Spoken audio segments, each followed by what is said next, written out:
Creatures of Sonaria has hundreds of creatures for every play style. At the time of this recording, there are 336 playable creatures in game. However, you start broke. You only have the options of Kaluaka, Sochuri, or Sakurin. Each of these options are quite decent, except for Sakurin, but I would choose Kaluaka. The tutorial may help learn some of the basics, however, I wouldn't rely on it exclusively. It does not teach you about trading and hardly teaches you Enshums, or Mush as it is called by the community. I'm gonna fast forward while I finish off this tutorial. It only takes around 2 minutes to complete.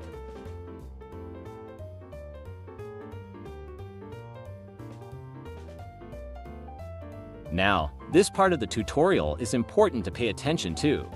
Sniffing saves so many lives in Creatures of Sonaria. It allows you to estimate what tier a creature is and also lets you know what creature it is. Icons from sniffing show you what tier it may be.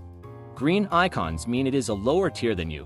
Yellow icons mean it is the same tier as you, and red icons mean it is a higher tier than you.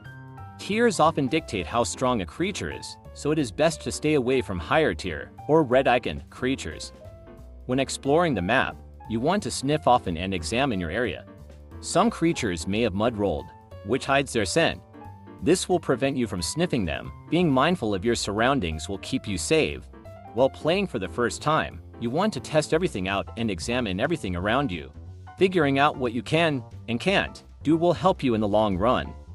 Another reason I like Kaluaka is that it is an all-terrain. This means it can walk, fly, and it can swim. It has an ability known as Agile Swimmer, which increases its stamina in water. This allows for easy escapes. Swimming is also really fun, especially whenever you can just dive in. I love swimming in Creatures of Sonaria a lot, except when there are fish in the water. But the depths of Sonaria offer awesome sceneries to see. Kaluaka also has an ability called Dart, as I am showing right now. This acts as a burst of speed that costs a chunk of stamina, but it allows for quick movements away from predators. Now for some controls. Holding B opens this action wheel, which shows you everything you can do without the hotkeys, though you do not need to use this every time. R allows you to sit, T makes you lay down, X makes you cower, and Z is your aggro. I love how silly some of the creatures' aggros are. They're such silly geese. Your action bar down here shows you what abilities your creature has. Ambush makes you sprint very fast relative to your creature's normal speed. Strafe makes you able to walk in any direction. Burrow allows you to make a little home that you can retreat into to escape from predators. Some creatures can make multiple burrows, up to 5 at most. To make a burrow, you either tap or click the burrow icon. Then, you can enter it as you please. Other creatures with burrower are able to enter your burrow. Larger creatures will not be able to reach you. There is no cooldown in entering and leaving a burrow.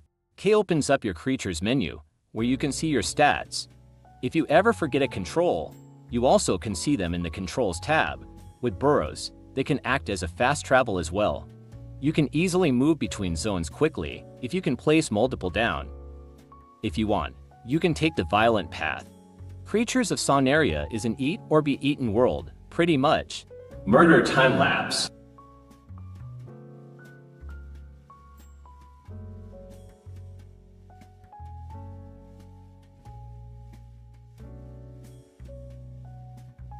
Got him. As you saw, knowing your creature and having fighting skills can help you survive. You want to learn PvP, even if you don't like fighting much. It also teaches you what you can't take. Never be afraid to run. If you want to survive, you have to escape. In the case that you do die, which you will, you don't have to give up. For every death, you learn something new. You also can get death rewards. You also could revive your creature if you had a revival token.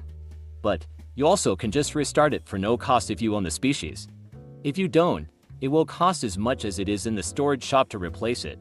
Once you get around 1,000 or maybe 1,500 Shums/mush, you should head to trade. If you don't know how to get mush, then watch my video on it.